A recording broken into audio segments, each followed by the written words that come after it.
விக்ரமாதித்தன் கதைகள் 10. முன்கதை சுருக்கம். இருளும் மலையும் கலந்து உருவான பரபரப்பான காட்டில் வேதாளத்தை மீண்டும் பிடித்து தனது தோளில் சுமந்து கொண்டு விக்ரமாதித்தன் நடக்கத் தொடங்கினான். அந்த நேரம் வேதாளம் மெதுவாக பேசத் தொடங்கியது.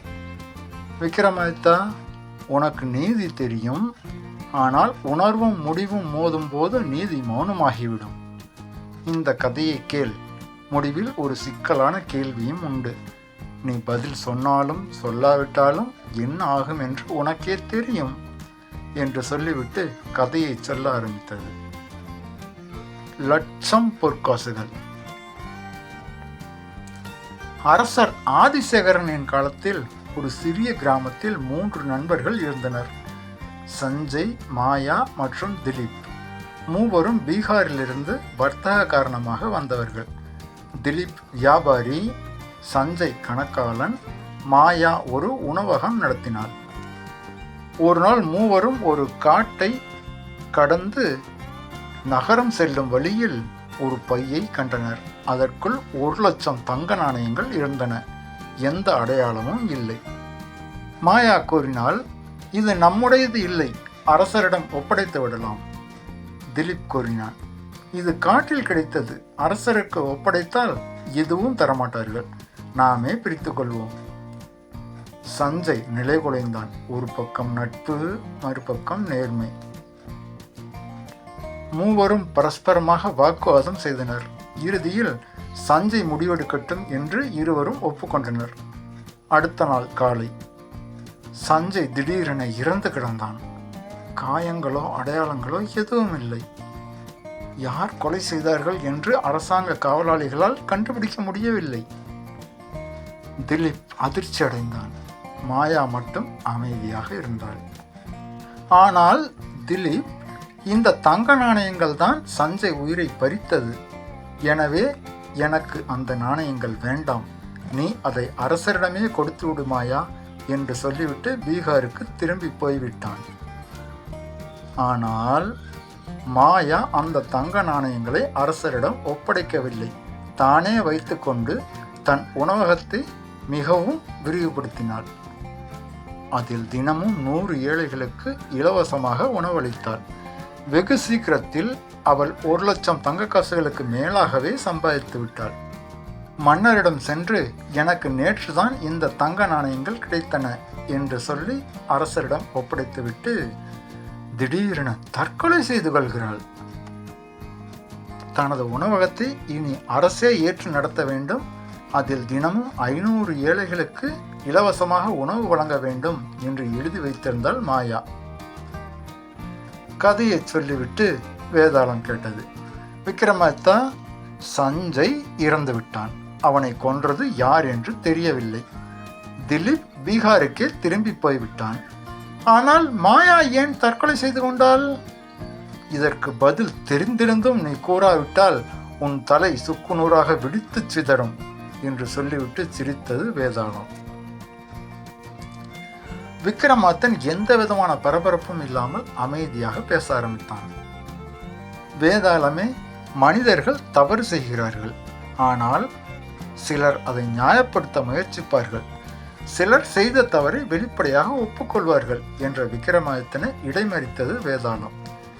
என்ன அரசே, 20ஆம் நூற்றாண்டில் வாழப்போகும் அரசியல்வாதிகளைப் போல கேட்ட கேள்விக்கு பதில் சொல்லாமல் அதற்கு சம்பந்தமே இல்லாமல் பேசிக்கொண்டு இருக்கிறீர்கள். விக்ரமாதித்தன் புன்னகைத்தான். நீ 20ஆம் நூற்றாண்டு அரசியல்வாதிகளை பற்றி பேசியதும் எனக்கு ஒரு விஷயம் ஞாபகம் வருகிறது. நேற்று காளிமாதாவின் அருளால் யூடியூப் சேனல் ஒன்றில் கிபி 2025ஆம் ஆண்டு எழுதப்பட்ட இருளில் ஒரு வெட்கம் என்ற தொடர்கதை வாசித்தேன். அதில் மறுபடியும் வேதாளம் இடைமறித்தது. அரசே, மறுபடியும் சம்மந்தம் இல்லாமல் பேசுகிறீர்கள். முகத்தில் எந்த உணர்ச்சியும் காட்டாமல் விக்ரமாதித்தன் தொடர்ந்தான். அவசரப்படாதீங்க மிஸ்டர் வேதாளம், முழுசா கேளுங்க என்று வேதாளத்தின் பாணியிலேயே நக்கலடித்துவிட்டு அந்த கதையின் ஆசிரியர் கவிதைக்காரன் ஒரு இடத்தில் சொல்லியிருப்பார், வெளிப்படையாக தெரிவனவற்றை நம்பாதே. அதுதான் உன் கேள்விக்கு பதில் வேதாளமே. புரியவில்லை அரசே என்றது வேதாளம்.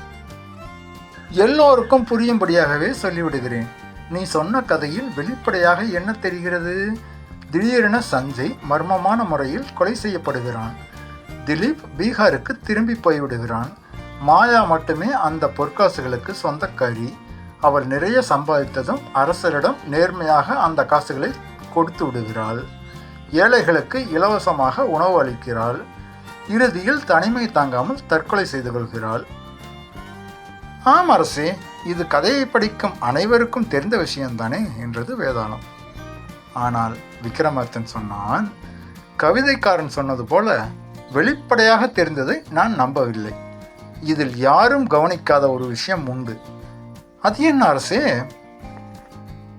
மாயாதான் முதலில் அந்த 1,00,000 பொற்காசுகளை அரசரிடம் ஒப்படைத்து விடலாம் என்றாள். ஆனால் அதற்கு உரிமை கோர யாரும் இல்லாத நிலையில் அவள் அதை அரசரிடம் ஒப்படைக்கவில்லை. மாறாக அந்த பணத்தில் தன் உணவகத்தை விரிவுபடுத்துகிறாள். இந்த முரண்பாடு உறுத்துகிறது வேதாளமே. ஆம் அரசே, என் கணிப்பு சரியெனில் சஞ்சயை கொன்றவளே மாயாதான். ஒருவேளை திலீப் பங்கு கேட்டிருந்தாலோ அல்லது அரசரிடம் ஒப்படைக்கலாம் என்று சொல்லியிருந்தாலோ அவனையும் கொலை செய்திருப்பாள் மாயா. சரியான கணிப்பு அரசே. ஆனால் மாயா இறுதியில் தற்கொலை செய்து கொண்டாலே, அதற்கு உங்கள் விளக்கம்? ஏற்கனவே அவள் கொலை செய்துவிட்டு உறுத்தல் தாங்க முடியாமல் தான் மன்னரிடம் நாணயங்களை திருப்பி கொடுத்தாள். இப்போது அவரிடம் உள்ள ஏராளமான யாரும் பங்கு கோர முடியாத பணத்தை பார்த்தபோது அவளுக்கு அவள் செய்த கொலைதான் முதலில் நினைவுக்கு வந்தது. தன் மனசாட்சிக்கு பதில் கூற இயலாமல் மாயா தற்கொலை செய்து கொண்டாள். கை தட்டி விசிலடித்தது வேதாளம்.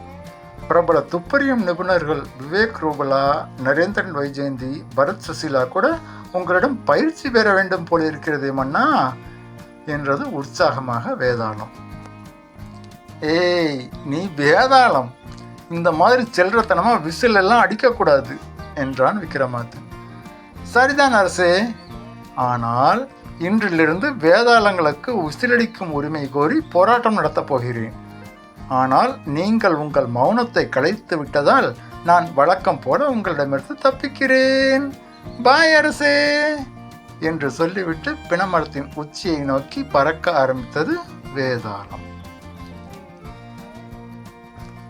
தொடரும்.